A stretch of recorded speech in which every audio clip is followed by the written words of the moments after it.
Good morning, everyone.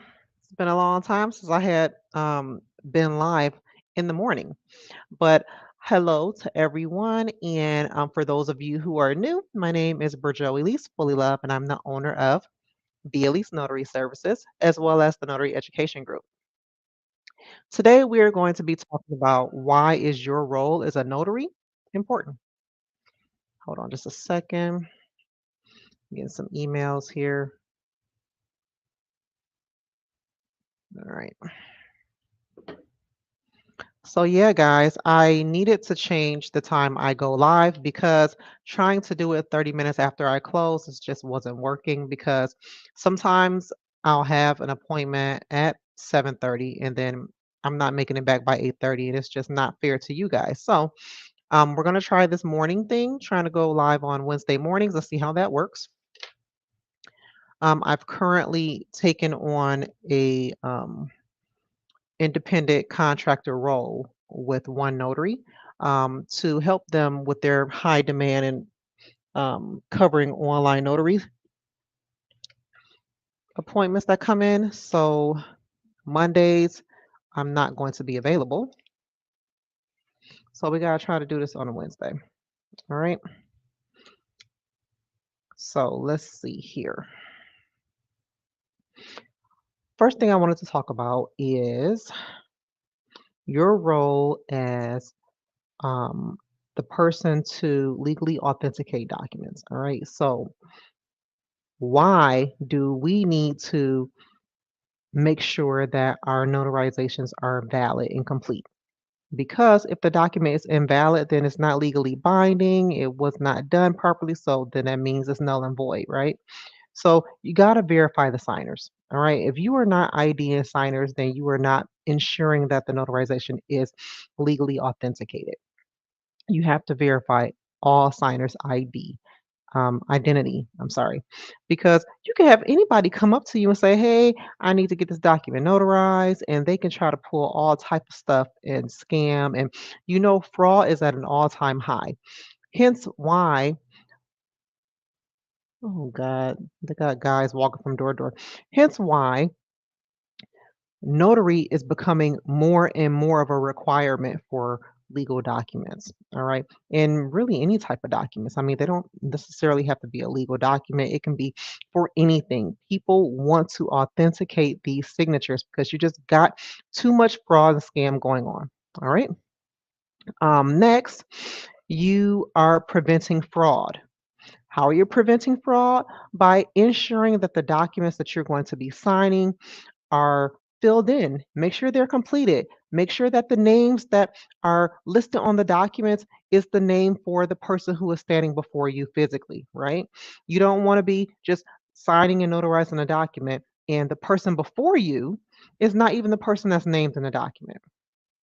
Up, here we go. Hi, Terry. Good morning.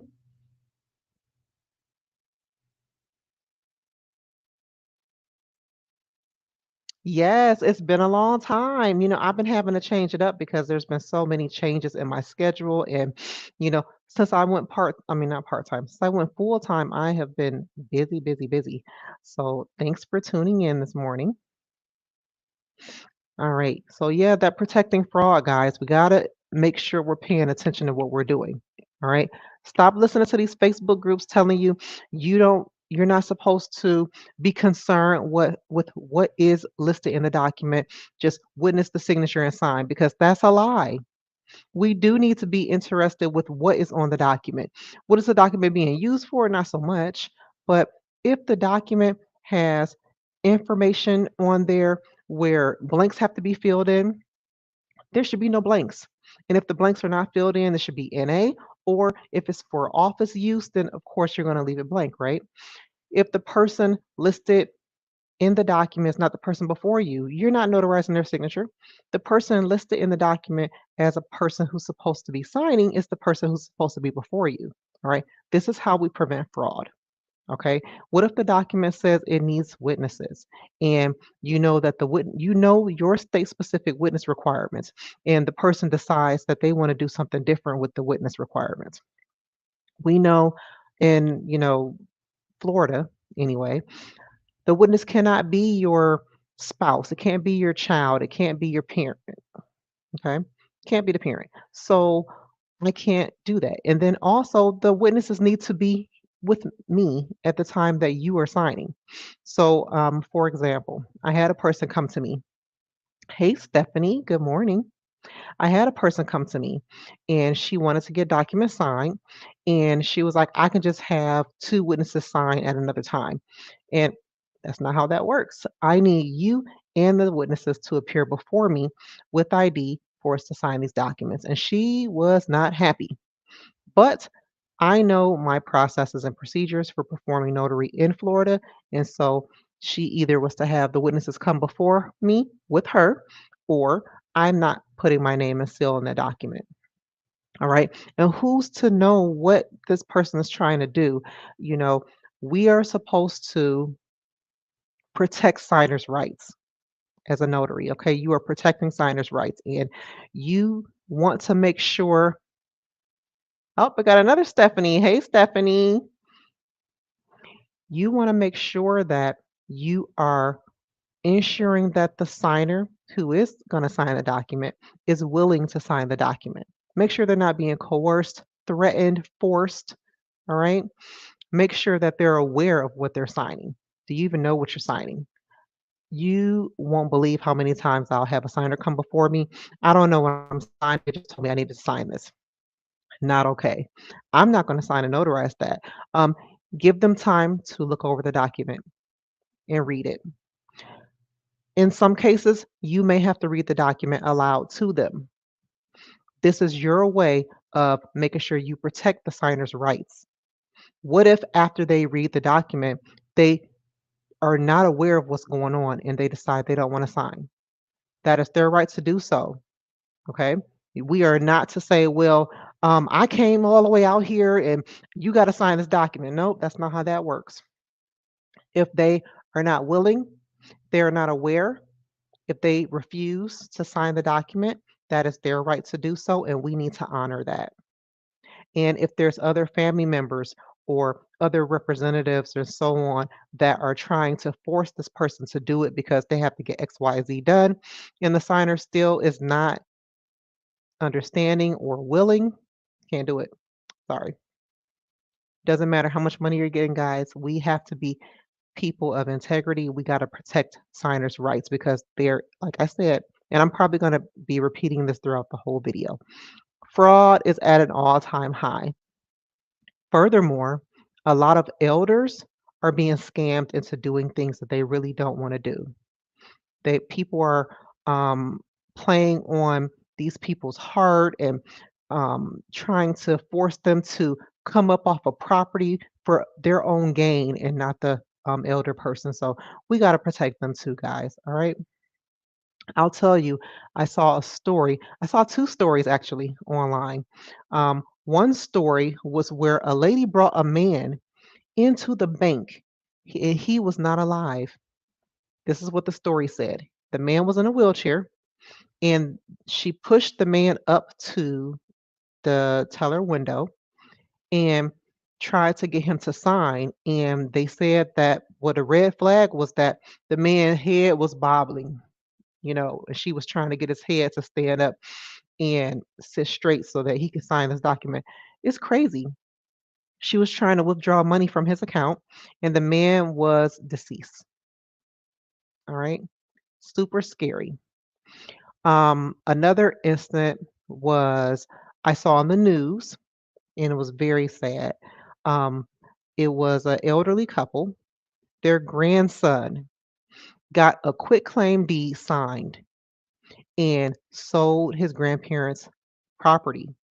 The grandparents had nowhere to go. He also withdrew money from their account and left them with nothing.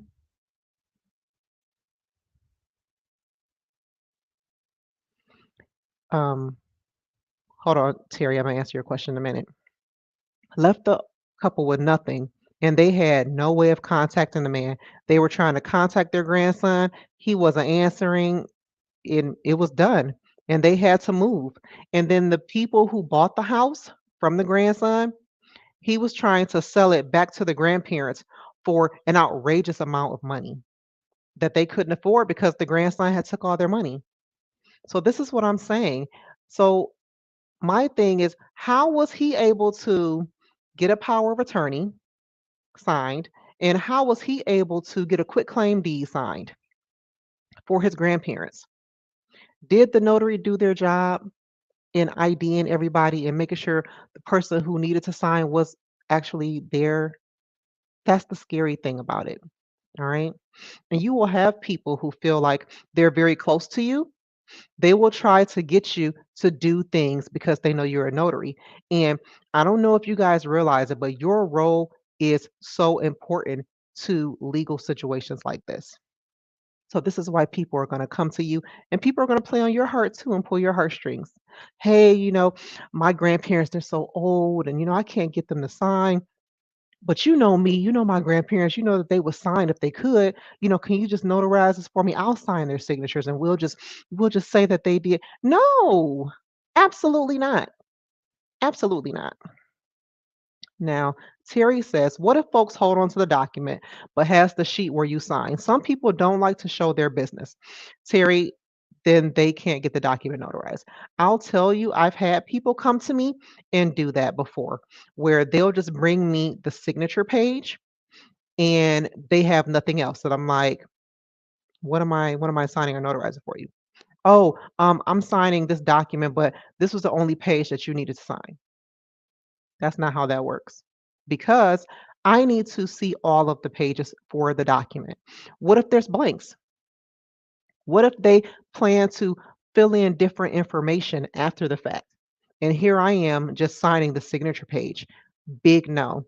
If they are unwilling to let me see the whole document, then to me, there's something fishy going on because it doesn't matter what you got going on for the reason that you're notarizing. I had a guy do that because his wife social security number was on the information. And I just told him straight out, if I don't have all pages, I can't notarize a document. And nowhere that you're going to go is going to accept that. If you take it to the bank, they're going to want to see all the pages. If you take it to UPS, they're going to want to see all the pages. I need to see all the pages to ensure that what I'm notarizing is legit and is going to be valid. Because if there's any missing information, if there is any reason why this document does not meet the criteria to be notarized, I got to tell you no. All right, let's see here. Stephanie, Terry, I have had that happen before. I tell people even if, hold on, guys. I tell people even if I am not notarizing a page or two, I need to make sure all the pages are present. Correct, Stephanie. That's how you do it. Terry, it's so sad that folks do that to anyone, but especially to seniors. It is. It really is, Terry. And I hate to hear it. I hate to see it because in this case, that was his grandparent. But to me, I'm like, what if that was your grandparent? What if that was your parents and somebody did that to them? You wouldn't like that, would you? So why do that to someone else? What's today? I'm not going to be able to do that. Okay. And yeah, Terry, if they're not willing to give you all the pages, then you can't even um, confidently sign that document at all for them. No signing, no notarizing without all pages. All right. So, supporting legal transactions. I got a story for y'all on this one. A lot of legal transactions require notarization in order for documents to be recorded with the state or with the county, right? So I was asked to notarize deeds only for a vice president of a real estate company. And I went in there, I notarized the deeds and I scanned everything. No, I didn't scan everything. This company, they had me not have to scan. I didn't have to scan. I mailed the documents back. Come to find out, I forgot to correct the venue on one of the deed um, certificates. So if this was any other type of document, I could have gave them permission to go ahead and correct the venue for me. But these are deeds. Deeds have to be recorded with the county. and they will not accept that deed that way. Okay, me to have someone else to correct it for me. All right. So they had to reach back out to me. I had to provide them with a acknowledgement that was filled in correctly for the deed. I scanned it to them, and then I had to mail it to them on my own dime. So the company who hired me, they took the fee for the shipping out of the fee for that order. So I will be getting paid $35 less for my error. And luckily, that was the only amount of money that was incurred for my mistake. So you want to make sure it does not matter if you're new, it does not matter if you're seasoned. Sometimes you got to go back to the basics. Now, since I've made that costly error, I've went back to the basics. From now on, before I complete a notarization, I'm going to make sure that I count all the elements that are required for the certificates that I fill out. I've created a index card for myself. All right.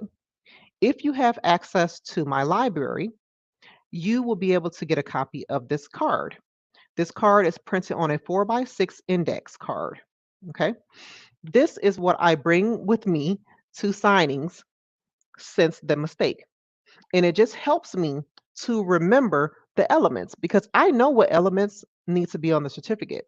But sometimes, because I'm human, I can forget.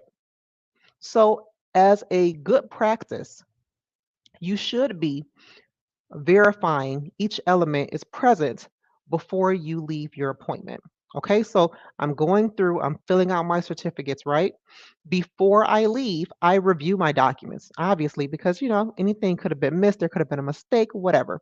So I'm going back through my documents, and when I come to the certificate, I'm looking and I'm counting. Venue, notarization type. How did the person appear before me? Date of notarization, name of signer, ID type produced, notary signature, notary printed name up under my signature, notary seal. We're good to go. And there's nothing wrong with doing that. Okay. The signers are not going to look at you and say, oh, you don't know what you're doing. No, they're going to be like, wow, you really want to make sure you get this right. Yes, I do. Because if I don't get it right, then what you're trying to achieve ain't going to be done because I messed up. So going back to the basics is what I did. So I just want to share that costly mistake with you guys. Another very important um, role, I'm sorry, important part of our role is making sure that if we are notarizing documents that are going to be used internationally, you want to make sure that those documents are notarized correctly. Okay. Not only because it's going to be used internationally, but because for it to be used outside of the US, it most likely is going to require an apostle or a notarial certification from the Secretary of State. It's mad embarrassing for you to send documents to the Secretary of State and they're not notarized correctly. The governor is the one who commissions us, right? So, how embarrassing is it to send documents to them that you didn't do correctly?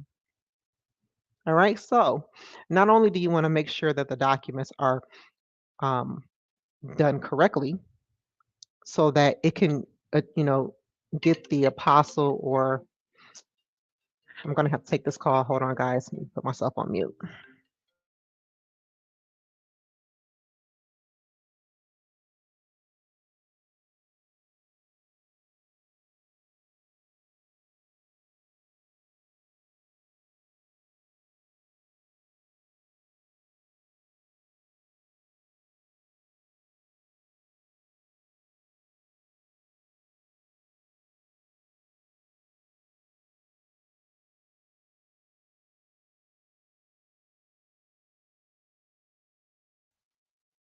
All right. Sorry about that, guys. That's going to be another issue with me doing lives on Wednesday while I'm open because I get a lot of phone calls. And so, but anywho, international recognition. You want to make sure the documents are done correctly because if they're sent to the Secretary of State for apostle or notary certification, right, they will not do it if your documents are not notarized correctly. So then that will delay the process for the signer, and you could imagine they're not going to be happy about that. So absolutely ensuring that you are doing your notarizations correct the first time every time. All right. And if you got to go back to the basics like I did and make index cards for yourself, do it. Okay. It will help you and it will help the signers. All right. As a notary public, we are people of integrity. Okay. We need to make sure we're promoting trust and confidence in our signers. Okay. I can't tell you how many times I've went to appointments and the signer had a terrible experience with a past notary. And so, when people have bad experiences, they're going to talk about it. I hear all type of stories. But one thing that I what's the word I'm looking for? One thing I can appreciate is when they compliment me on being professional, being able to answer their questions if they have any, and just being honest with them, and showing them that, hey, I mean business and I'm here for you, but at the same time, I have to follow my state guidelines. And they appreciate that. They really do. So you want to make sure that you don't give any legal advice. Obviously, we can't be paid for legal advice. We can't give legal advice. But you need to know what you can do and what you can't do. That's super important. Our state guidelines and just tells us what we can't do for the most part. But you need to be aware of what you can do in your jurisdiction. It's just super important. Okay. Nobody's going to have confidence in a notary who does not at least know that much. Okay. Let's see. Compliance and accuracy. That's just what I talked about. Making sure that all of your notarizations are valid and compliant for your state. Okay. It doesn't matter what state the documents were drawn up in. What does matter is that you make sure that the certificates attached to those documents are compliant for your state because you're not notarizing documents based on that state's guidelines because you're not a notary in that state. You are making sure you are notarizing the documents according to your state guidelines. I notarize documents from everywhere. So, for example, that one deed that I forgot to correct the venue, that was for California, or was it Arizona? Is Maricopa in Arizona? Arizona? Maricopa, Arizona? I think it was Arizona, guys. But in any event, I was to correct that venue. Don't leave it as is. Remember, your venue is the location that you are currently in while doing the notarization. So I should have changed it to Florida State, Palm Beach County, I believe is where we were at. And I forgot to do it. So you want to make sure that the documents are compliant for your state. Okay. The certificates, I'm sorry, not the documents. Doesn't matter where it's drawn up. Your certificates, though, have to be state compliant. Education and guidance. Please, please, guys, I can't I can't stress this enough. You need to educate yourself on what you're doing. Okay. It's not enough for you to read your state handbook and then be done. It's not because the state handbook, it really does not give you the how to perform a notarial act. It does not. Okay. You need to educate yourself on that.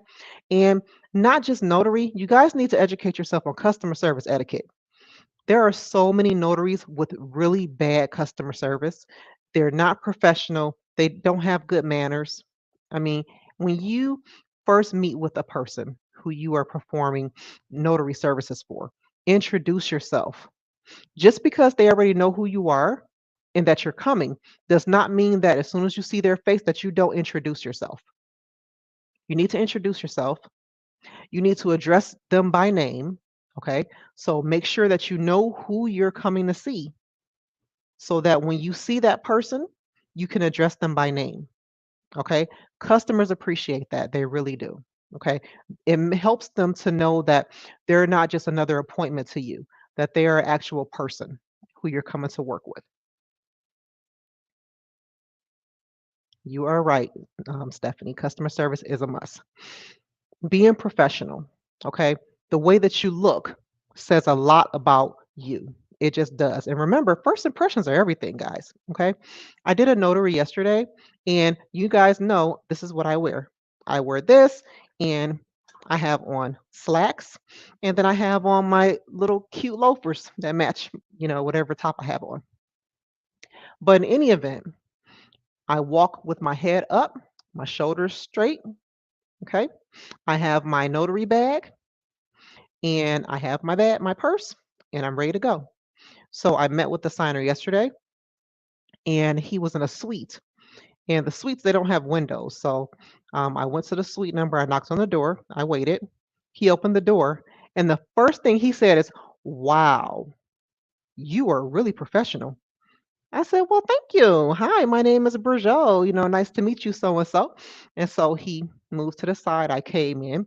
I sat down at the table, got my bag open, pulled out all my tools, laid them out on the table, and he was just like, "I am really impressed because the last notary I worked with was terrible." I'm like, "Well, I'm sorry you had that experience, but I do appreciate the compliment." So, exactly. And shake your customer hand if they want to. Okay. Some people, they don't like shaking hands, but if they do extend the hand, shake the hand. I have a big bottle of hand sanitizer in my car. So when I leave my appointments, I make sure to use it. But yes, Stephanie, dress appropriately, smile, shake your client's hand. All right. People really appreciate that. And what happens is when I do meet with clients that I am meeting with because of a service who hired me, they will request me for any further appointments. All right. So keep that in mind too, guys. Next, community service. All right. Don't forget that even though we're in the business of, sorry, making money, we're in the business of making money. We are also to serve our community. Okay. Many times I will volunteer, do volunteer notary services. Veterans, I'll do services free for them. Teachers, nurses, it means a lot to give back to your community, because don't forget, just because you're not making um a monetary, you know, um, gain for that interaction, you are gaining the trust and confidence of your community. And they know that you have a business and that you charge, but they will refer people to you. Okay. And they don't have to tell them it was free. They can say, I went to an event and got free service from a notary, but I think that she's really good and you should use her. So don't always look at it as I need to be making money, money, money, money, money. Don't look at it that way all the time, because you never know what type of gain you can get from providing a community service to your community. Okay. And continuous professional development. Like I was saying about the customer service, I have a free course. I have a free course for business startup. I have a free course for customer service etiquette. Take advantage of those, guys. Take advantage of it. Why is it free? Because I feel that everybody needs to educate themselves on those aspects of being a business owner. You need to know that you're doing your business correctly, setting it up correctly. You need to make sure that you have the customer service etiquette so that you can be a professional person that people want to work with. People don't want to work with people who are not professional and they don't take their role seriously. Being a notary is not for play. Okay. Growing up, we used to say for play, play. Okay. I'm from Detroit, Michigan. We used to say that. And no, being a notary is not for play, play. Okay. It is for serious. And we need to take our roles very serious. And not only in learning the practice of notary, but learning the practice of being a professional business and service provider. Okay. So that was all I have for today of why your role as a notary is so important. Did you guys have any questions? And thank you guys so much for joining me this morning. Usually in the evening, I don't have a you know nice turnout. So I appreciate you guys interacting with me and joining this morning. I have to get ready for my appointment. Let me see.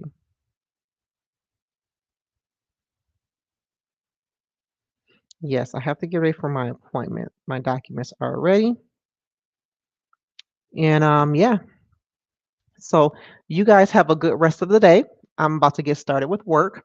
And I will be on here next week, Wednesday at the same time.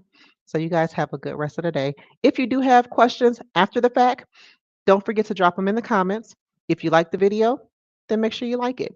Don't forget to subscribe if you're not subscribed because you want to make sure you're notified when I go live. Okay. You don't want to miss it. I would appreciate you guys come when I am live so that if you have questions, you can get answers in real time. Right? You are welcome, Stephanie. All right, guys. You have a good day. Bye.